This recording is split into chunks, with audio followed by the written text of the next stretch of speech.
this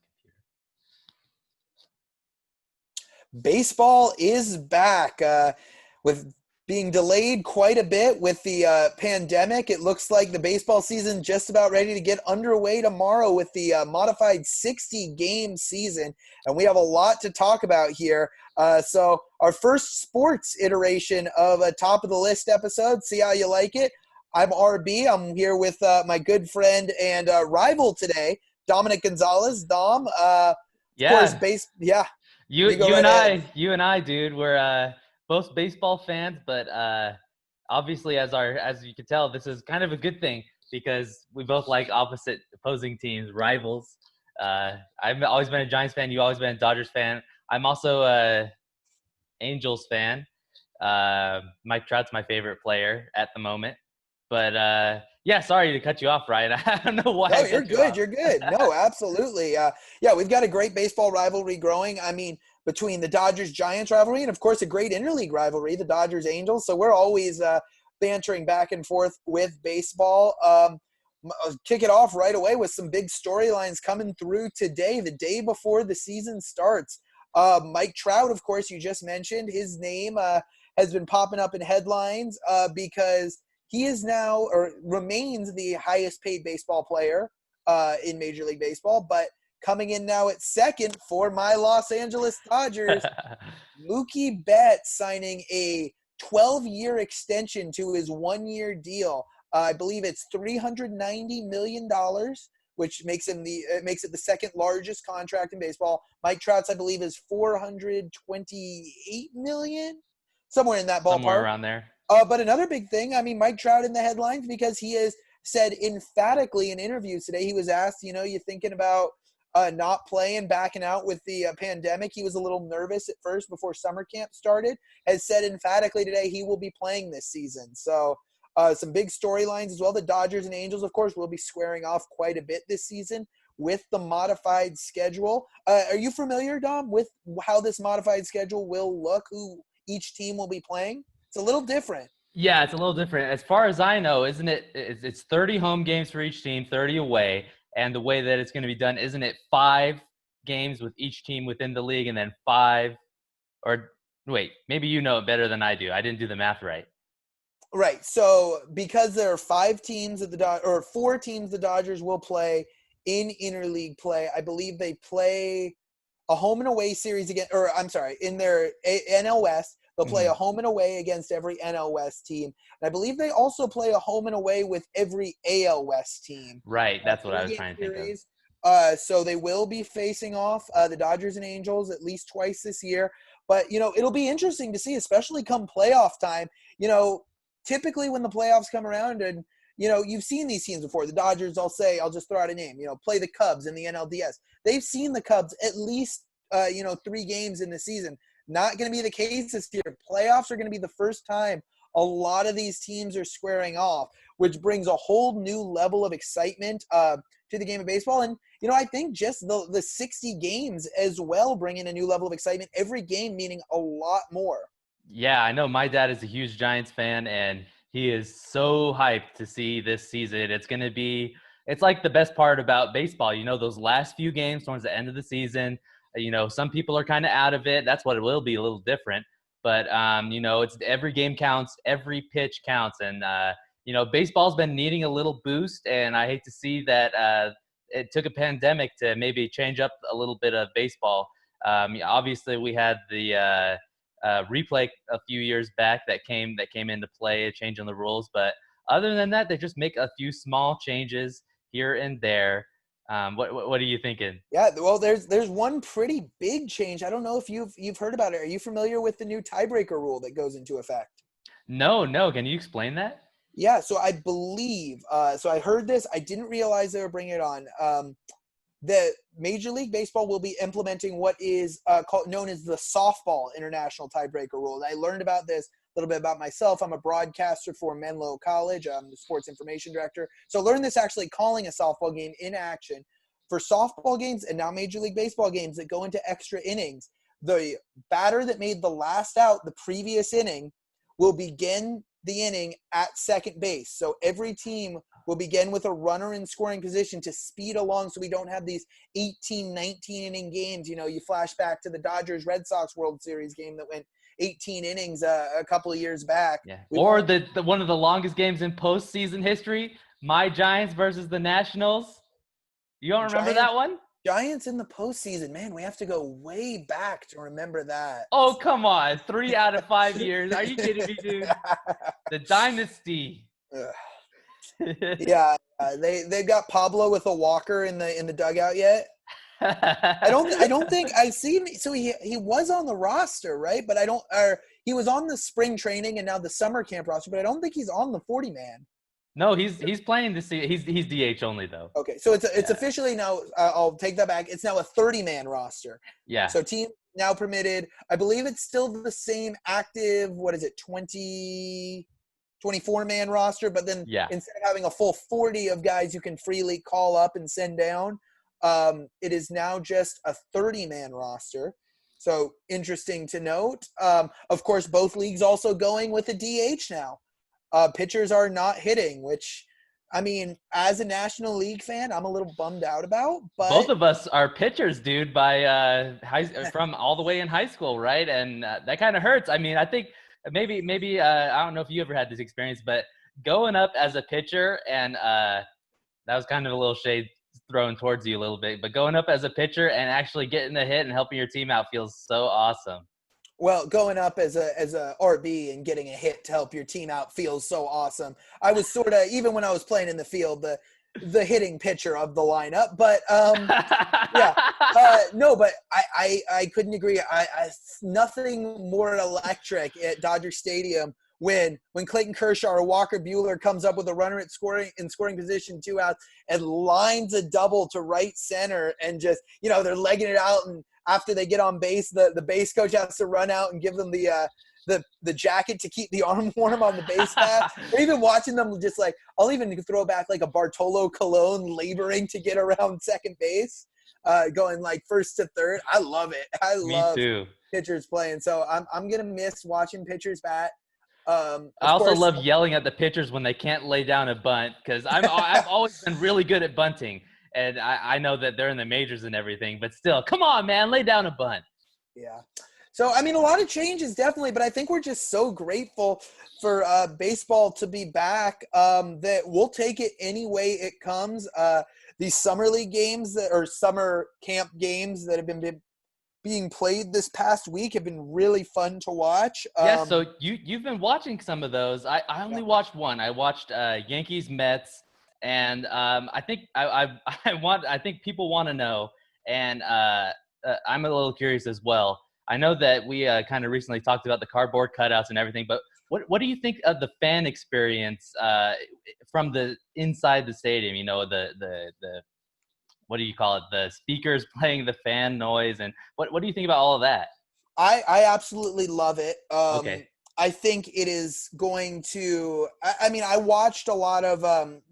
Sportsnet LA, which is the Dodgers channel through Spectrum cable, was even covering the Dodgers before these summer camp games started, just inter-squad scrimmages. And it was eerie with no crowd noise pumped in. You know, you could hear the players yelling back and forth to each other. And I think that's why a lot of these networks asked the stadiums to pump crowd noise in, because they were literally having to cut, you know, chunks of audio every 5 minutes. We've played baseball, you know, when the heat of the moment, if you pop something up, you're not saying fudge, let's just say that. So I love that it adds to that experience. I know I've been watching a lot of the MLS is Back tournament, and they have options to watch it with or without fan noise. I much prefer it with the pumped in fan noise, so I think it's great. Love that they have I don't know if they truly have public address announcers in person or if it's pre-recorded and they just play the tapes, but I love that. Of course, they have broadcasters in. It's not just, a silent camera shot. Cardboard cutouts are neat too. For those of you who don't know what we're talking about, is it every team or is it just the Dodgers who are doing it? Because I've only watched Dodger games. I don't know if it's every team, but as far as I know, I think it's a Dodger thing, a Dodger Stadium thing. So I'll look at it. Yeah, the Dodgers, for those of you who are wondering what we're talking about and haven't gotten a chance to watch baseball and are going to be really confused then when you watch the Dodgers tomorrow night at 7, for the low price of $400, you can purchase a cardboard cutout, send in a photo. They put your photo on the cardboard cutout and sit you in a seat, whether that's behind home plate, in the right field pavilion, down the lines. All proceeds do go to at least for the Dodgers, the Los Angeles Dodgers Foundation. It helps with different social justice organizations throughout Los Angeles, as well as LA County schools. So it's a great cause. And, there's some good ones. There's some wacky ones of people sitting behind home plate making funny faces. It's great. The broadcasters like to point out when they find someone. So, of course, Tommy Lasorda at Dodger games has his own seat that he always sitting behind home plate. So his cutout is there. All the broadcasters who are in the stadium, broadcasting, do have their own cutouts as well. So I think it's awesome. I also think it's going to help pitchers a little bit because having that vantage point behind home plate's got to help a little bit, having fans back there rather than just having a stale blue background with the seats covered up. Of course, I was such a great pitcher. I didn't need fans. To didn't need or couldn't bring them out. Set myself up for that one. So I did look it up, Ryan. So in the National League, the Dodgers, Giants, Mets, Brewers, Phillies, and the Padres are all doing this cardboard cutout thing, all for different causes. And then American League, it's Red Sox, Astros, Athletics, White Sox, Rays, Royals, Rangers, Mariners, and the Twins. And they all vary from, I'm seeing the lowest price being $30 to the highest price being $500. Yeah, the Dodgers are $400. Okay, it says Dodgers for field level or lodge seats. It's $149, and then $300 for pavilion home run seats. Loge, not lodge. Oh, sorry, I don't go to Dodger It's okay. Stadium. You're not used to Dodger Stadium. One of the greatest ballparks in all of baseball. It's always dirty. I feel like people say it's one of the greatest. I like it, but I feel like it's always filthy. Not dirty. It's historic. Oh, okay. I got. That's all history. That dirt has been there since the stadium opened. Third oldest stadium in Major League Baseball, behind only Fenway Park and why am I blanking here? Cubs Stadium is Wrigley Field. There we go. Field, yeah. God, I've been away from baseball so long. Dude, okay, for people that don't know, Ryan is a living encyclopedia of baseball and pretty much every other sport too. I'll take that. I'll take that with pride, wear it. I don't know every sport, but definitely baseball, pro baseball, college football, other college sports, having, now working full-time in the college sport industry. But so grateful that sports are back. I've been dabbling a little bit in everything that's been coming back. Like Dom said, I sort of eat, live, breathe sports. Like I said, couldn't get into golf. I really tried, or NASCAR, but love the European soccer, love the Korean baseball. With the MLS back, I'm watching the MLS every night. NBA just started their first exhibitions in the bubble in Orlando, so give a dabble to that. I'm not a big NBA fan normally, but with March Madness having been cut short, because I'm a big college basketball guy, probably will have to dabble around in basketball as well. But like we said, back to baseball. I think we should touch on some more of the big storylines with this season. Another one, like we said, Toronto. Right. Not necessarily going to have any home games as it stands right now. They were asking the Pirates to split their home stadium with them because Canada has said that we will not have players coming in and out from other teams. So Toronto needs to find a new home stadium. Pittsburgh said absolutely not. So right now we will see what's going on with the Toronto Blue Jays and their new ace of the staff, Hyunjin Ryu, departing from my Dodgers, a big free agency signing for Toronto. I knew you were a big Hyunjin fan over there, Ryan. Oh, big time. He was one of my favorites on the Dodgers. I'm not one of those Giants fans that hates every Dodgers player, except I do hate Justin Turner. I know you hate Justin Turner, and in return, I hate every Giants player. Even Buster Posey. Yep. Well, he's not going to play this year. Yeah, so, he's not playing. Yeah. I don't know. I mean, I learned a little bit about Buster Posey, actually. What an awesome guy he is. Before sports started coming back, just on ESPNU, old college baseball highlights, Buster Posey had something like they did this stat back when he was at Florida State, GPA plus like player quality points. And of any college athlete at the time, like he had the highest score. He had like a 4.0 GPA at Florida State. He batted like 450 in college with like 40 home runs. The guy was an absolute stud. He was like a 4.9 student throughout high school and was his high school valedictorian and athlete of the year. So I respect him. But the guy's been in orange and black his entire career, and I can't forgive that. Batting title, World Series MVP, or was it NLCS MVP? I can't remember. He's awesome. But okay, so we could get off on a tangent very easily. So here's kind of what I want to do. You mentioned the rest of the news with Toronto and everything. So now I think we should just take the remainder of this video to kind of talk about. First, let's start off with the two games that are starting tomorrow, right? So Thursday, July 23rd, we have Dodgers-Giants, which we'll give our thoughts on. But I think we should start off with the teams we're not familiar with, what I think we both have a little bit of the controversy to talk about. Yankees, Astros, starting off for the American League. So let me just give what I think. This is where me and Ryan are going to get at each other a little bit. I don't hate the Astros after the cheating scandal. To me, the cheating scandal just kind of proved the Nationals were destined to win. They're one. Hold up, Dom. Just real quickly, I want to run it back here. So it is not the Yankees Astros. Oh, because okay. The Yankees and Astros will not be playing this year. It was supposed to be originally, but because they're different geographic regions, it was changed to Yankees Nationals. Oh, I thought it was Yankees Astros. Okay, I messed up. Okay. In that case, forget about the Astros. We could talk about that later. Yankees Nationals. Actually, that kind of picks up right where I left off. Last season, the Nationals, one of the hottest teams I've ever seen in a baseball season. Their postseason was so exciting to watch, and it was even better to watch them beat the Dodgers. Howie Kendrick grand slam. Ouch. That hurts you so much. I could see it. You know what? At least my team was in the playoffs. Oh, you know what? You're right. Angels and Giants both sucked last year. Bad.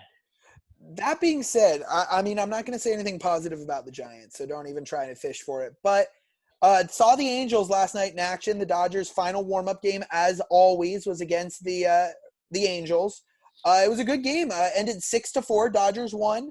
But the Angels look good. They got a lot of great players. Of course, Shohei Ohtani, who is now strictly focusing on serving as a DH this season. Mike Trout, who's emphatically coming back to play. And we didn't get to see him because he's hurt and probably won't be playing opening day. But back soon, a huge acquisition in the form of Anthony Rendon. Yeah, he's going to be a big deal coming from the Nationals. Excellent season last year for Rendon. Which I think leads us to, how are the Nationals going to fill the hole in their lineup of Rendon? They've got a great roster, but no Anthony Rendon's going to hurt. He was a stud down the stretch. Yeah, absolutely. But, I mean, they still have Juan Soto, right? They still got a lot of great batters in that lineup. And as well, I think this could be where the Yankees topple them this year, with that hole with Rendon. The Yankees do have a great batting lineup. What do you think about the Yankees lineup, Ryan? Yeah, Yankees lineup, I mean, always exciting. What do they say? I know it goes back and forth with the Dodgers too, but best lineup money can buy. Yeah. So, I mean, they're going to be great. I mean, Gabby Sanchez is back. Awesome hitting catcher. A great hitting infield as well. I mean, these are names that you wouldn't expect. They're not traditional big Yankee names, but I got the honor to go see the Yankees in action. Actually, I live up in the Bay Area now, take on the Giants last season. And these guys who you had never heard of in the infield are studs. And then, of course, you look to the outfield. I mean, between Aaron Judge, Aaron Hicks, Brett Gardner, and then DHing this year, but he can also play some outfield, Giancarlo Stanton. I mean, you got your big boppers there. But, I mean, guys like, Luke Voit, Gio Urshela, Gleyber Torres, I mean, great hitters that, Yeah, Urshela and Torres. Those are my two favorite infielders in the Yankees. Yeah, they're great. They are really exciting players. And then, I mean, a big dark horse of mine, he was on my fantasy team a lot of last year. Miguel Andujar is a stud, too, plays third base. We'll platoon swap there with Gio Urshela. So a great hitting team and a huge pitching acquisition this offseason. Garrett Cole getting a huge amount of money. I think We were talking about largest paid players. I think he has the largest contract of any pitcher, the one he signed in the offseason after an awesome season with the Pirates. Went 20-5 last year with the Pirates with a 2.50 ERA and 326 strikeouts to lead Major League Baseball. Wait, are you talking about Cole? Yeah. He was with the Astros last year. Beg your pardon, the Astros. You're absolutely right. Coming over from the Pirates, and I should have known that. He's been with the Astros for 2 years now. Big Garrett Cole fan. Watched him pitch all through college at UCLA. Used to love going out to games at Jackie Robinson Stadium. He's married to Brandon Belt's sister. I didn't know that. No. Brandon Belt, UCLA player. Yep. You should know this, Ryan. Big UCLA fan yourself. But Brandon Belt's sister is married to Garrett Cole, so they're brother-in-laws. Let me tell you. So this is why it's so awesome to be a UCLA fan and an MLB fan. All 4 of UCLA's starting pitchers from that team are in the MLB and doing pretty awesome right now. That was the team, of course, that UCLA won the College World Series with. You had your ace was Trevor Bauer, who's now pitching, I believe, for the Indians. Yeah, he's awesome. You got Garrett Cole was the number 2 who just come out of the bullpen, or not come out of the bullpen, but would come out of the gate in warm-ups, throwing 102-mile-an-hour fastballs. But Trevor Bauer was the coolest. I'll never forget. Trevor Bauer would come out and then start at second base, and his first pitch before every inning, he'd sprint from second base to the rubber and just chuck it as hard as he could as a catcher. And Jackie Robinson Stadium, general admission, you just sit behind home plate and listen to that glove pop. It was awesome. But then they got Adam Plutko as well, who's now pitching, I believe, for the Indians as well. And then your midweek starter was Griffin Canning, who's coming up with the Angels and doing pretty well. Oh, I didn't know that. Okay. Yeah, UCLA was really exciting that year. Obviously went on to win their first ever College World Series, their only College World Series. And, proof's in the pudding with the guys who are out there.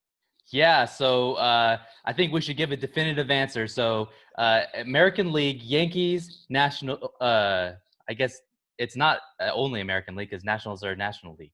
But that first one of 2 opening day games, right? There's only 2, right? There's 2, yep. Okay, so Yankees, Nationals, who do you got? I got the Yankees. Okay. Maybe in a World Series, I think the Nationals may be a team that's built to win more over time. But it's Garrett Cole and it's Max Scherzer. I think Scherzer's getting up there. I've seen Scherzer get bombed more than Garrett Cole. Yeah. I think the Yankees are just really exciting. They're going to come out, juiced game 1. I'm taking the Yankees this one. All right. Then just to oppose you, I'm a huge Nationals fan after watching them win that World Series. I'm going to go Nationals. Max Scherzer, I've gotten to see him play in person at Dodger Stadium, at Giant Stadium a few times.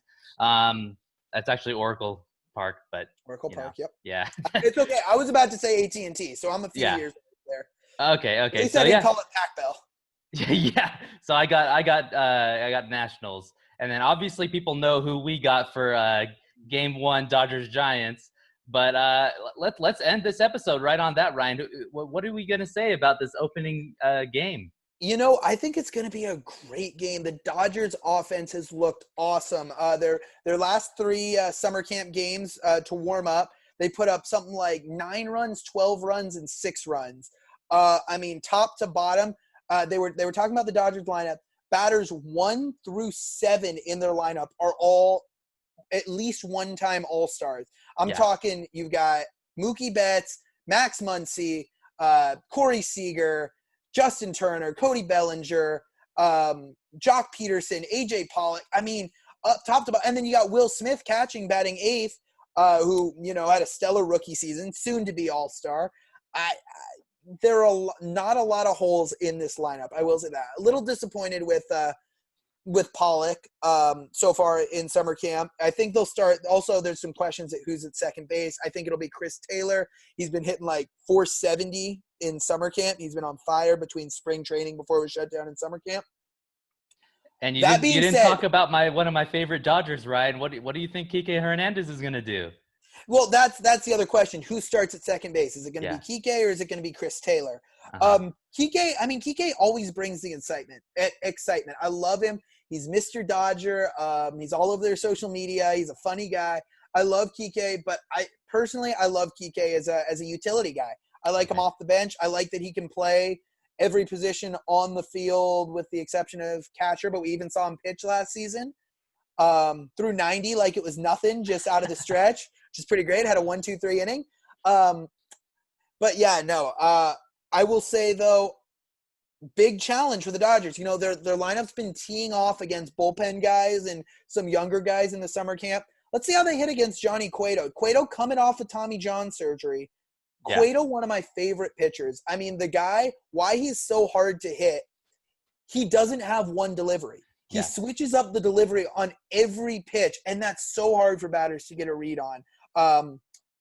I'm excited to see it. It'll be a close game. I'm excited to see how Clayton Kershaw comes out. He's getting older. He's getting up there. Let's see if it's Clayton Kershaw that we know and love in the regular season or if it's Clayton Kershaw in the playoffs, you know, now that the games mean a little bit more. Let's see if he folds under the pressure. It's going to be a very good game. I'm not going to write the Giants off at all. Yeah, I mean, I being a Giants fan, I'm starting to write them off a little bit. We don't got Buster Posey behind the plate.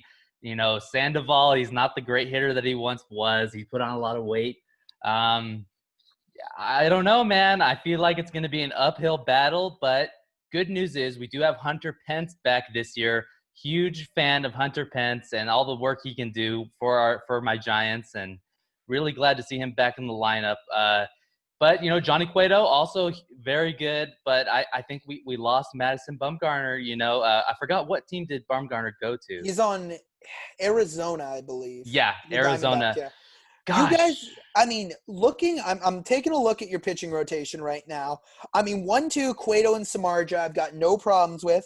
You had a couple of acquisitions, I believe. I mean, Tyler Anderson was there last year. He's hit and miss. He's a sinker baller. If he can get ground balls, you know, he's a solid, effective pitcher. And then they signed Kevin Gausman, I believe, from the Orioles, and Drew Smyly, who's a decent left-handed pitcher. It'll be interesting to see. I think, obviously, you know, the blaring problem for the Giants this season will be filling the hole at catcher. I think they've announced that it's going to be Tyler Heineman. Tyler Heineman, who, funny enough, was Garrett Cole's catcher at UCLA. Yeah. The guy hasn't proven that he can hit great in Major League Ball, but you know, there's always a time for kids to break out. This is his shot. We'll see how Heineman does. I mean, your infield is all reliable. You got Brandon Belt back. You got Brandon Crawford back. You got Evan Longoria back. Second base, I think they're going to go with Mauricio Dubon. You heard the name? This is my main problem here, Ryan. It's kind of like a AAA team. On some of those players are guys I haven't heard of. That's what's really hurting us this year. But I mean, Heineman, yes. Dubon, yes. Dubon's let's see, he's 26 years old. He played last year and hit 274 down the stretch, 4 home runs, 9 RBIs. Not bad. 740 on base plus slugging.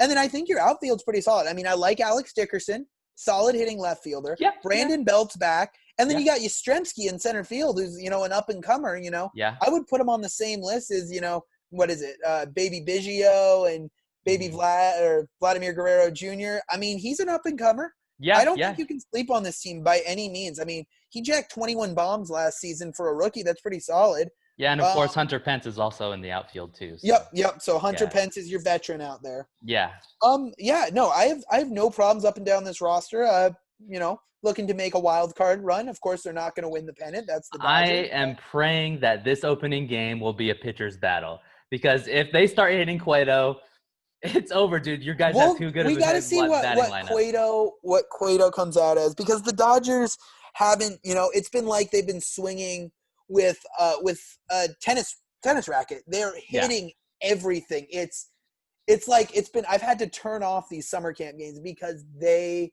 have been unreal. I mean, Mookie's hitting everything in sight. Corey Seager, I've never seen someone hit the ball. You know, I thought he had a mediocre season last year. He hit in the 260s, came on towards the end. He was injured.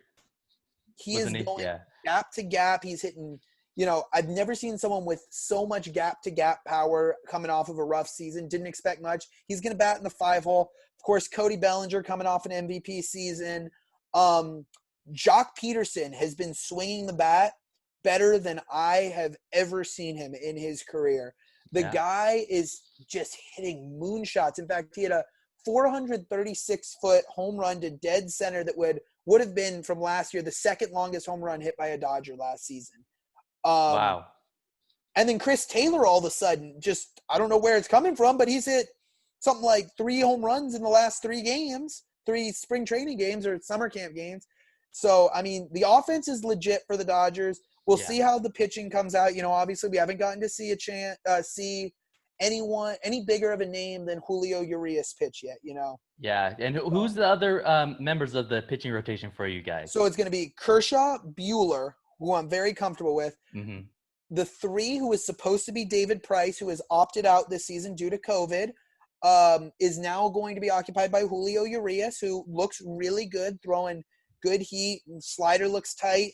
Hopefully he can keep the pitch count down. That's always been his problem. Throws a lot of pitches.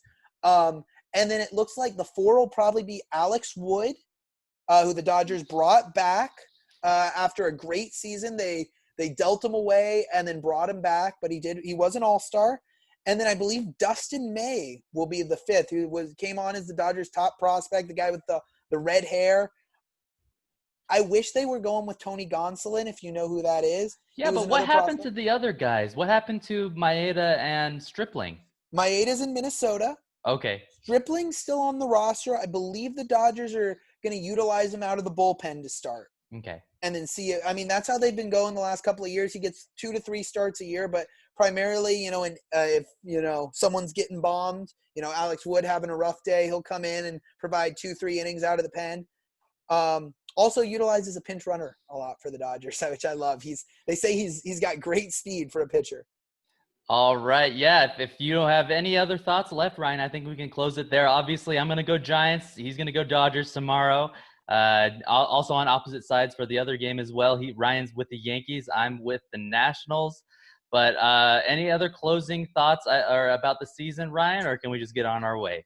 I think, you know, it's way too early, and that's the best time to do it. I think we should do a World Series prediction. Oh, a World Series prediction to end it out. Okay. Yeah. I mean, I'd love to go Giants, but honestly, I think this is a rebuilding stage. It always was going to be a rebuilding year for them, but I don't think they can go the distance. If they do, the ultimate underdog story, but I'm going to go with my other team. I'm going to go with the Angels. They've got a great squad this year. The pitching is going to be the part where they struggle, but I will be following the Angels very closely this season. So I'm going to be going Angels all the way. All right. Yeah. And I mean, do you have an NL matchup for them to see? An NL matchup? You know, I want to say Dodgers, but part of me also thinks the Nationals might be making a run for it as well. Yeah, the Nationals look like they're going to be great again this year, as do the Brewers. The Brewers always packing a good team. And Atlanta, great team as well. So, yeah. You know, always good to keep an eye on. I'm going to go with the Dodgers for my National League pick again. I'm not going to pick a winner in the World Series yet, but I'll go Dodgers. And, you know, we've seen the Red Sox. We've seen the Astros. I want to see Dodgers-Yankees. Give me a classic World Series. And I think if the Dodgers are going to win one finally, you know, it's got to be against the Yankees. Come on. Yeah. I think that would definitely sell a lot of – if there were seats to sell, it would sell a lot of seats. But, you know, it'd be great. Everybody's watching. That's cutting it close. Yeah, if there were seats to sell. But I don't think that's going to happen. But, dude, yeah, Dodgers-Yankees, that would be an all-time classic right there, especially for everyone at home to be able to watch. That'd be a lot of fun. Sorry for my phone. But yeah, with that said, my name's Dom. You can follow me on Instagram and Twitter at DomGonzalez48. 48, if anyone doesn't know, 48 is Pablo Sandoval. So that's why it's Dom48. Everyone knows Pablo Sandoval's nickname. Let's say it on 3. 1, 2, 3. The obese guy. The obese guy. Okay. All right, but take us away, Ryan. Let's end this episode. Yeah. So thanks for tuning in to another episode of, I guess this wasn't really top of the list, but Talking Baseball with RB and Dom. Like you said, that's Dom. I'm RB. You can find me on Instagram, RB_the_SID. You know, feel free to like, comment, subscribe, and tell us what you think. Who's your World Series prediction? You know where we'll be tomorrow watching baseball. Hope you're doing the same. Enjoy your baseball-filled weekend.